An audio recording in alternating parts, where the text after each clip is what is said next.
Engineer حافظ احتشام جاوید نے Punjab culture programme میں ایز اے چیف گیسٹ شرکت کی۔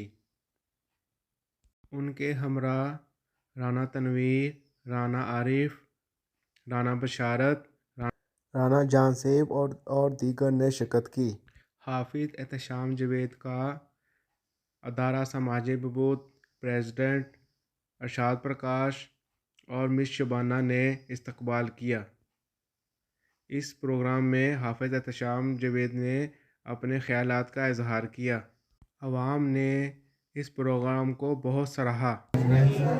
شروع اللہ کے نام تو جو بڑا مہربان تے نہایت رحم کرن والا وا۔ سب تو پہلے تے میں اج دے منتظمین ادارہ سماجی بہبود اینڈ کیئر فاؤنڈیشن جناب پاسٹر ارشاد پرکاش صاحب، میڈم شبانہ رزاق صاحبہ، پاسٹر عبید مورس صاحب، پاسٹر سنیل ارشاد صاحب، میرے بڑے بھائی بابا لطیف صاحب، یوسف عدنان صاحب، رانا عارف صاحب تے دیگر احباب، حاضرین تے سارے دوستانو السلام علیکم۔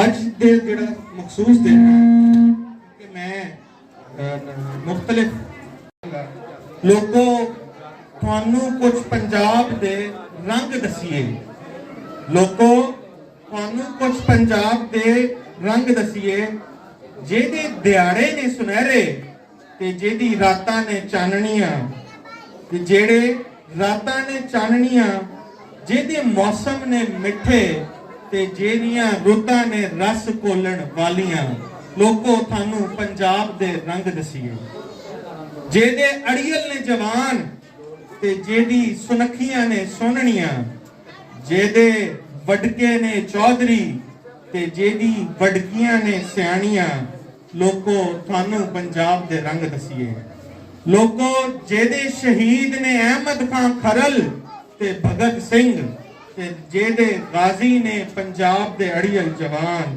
لوگوں تھانوں پنجاب دے رنگ دسیے، لوگوں جیدی شان نے پگ جیدی ڈیفرنٹ نے پیچاں، لوگوں تھانوں پنجاب دے رنگ دسیے، لوگوں جیدی کھیڈ نے کبڈی تے جیدی عدالت ہے پنچایت، لوگوں تھانوں پنجاب دے رنگ دسیے۔ بہت شکریہ۔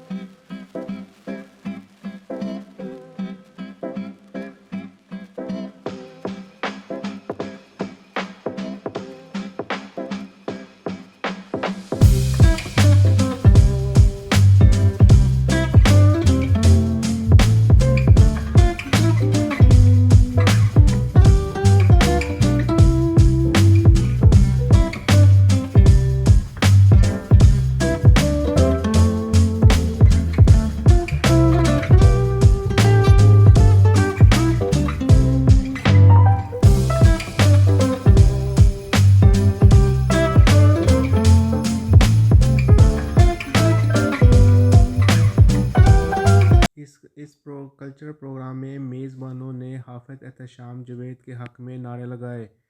انشاءاللہ MPA/PP 112 حافظ احتشام جاوید۔ میزبانوں نے پھولوں کی پتیاں نچھاور کر کے استقبال کیا اور پھولوں کے ہار پہنائے۔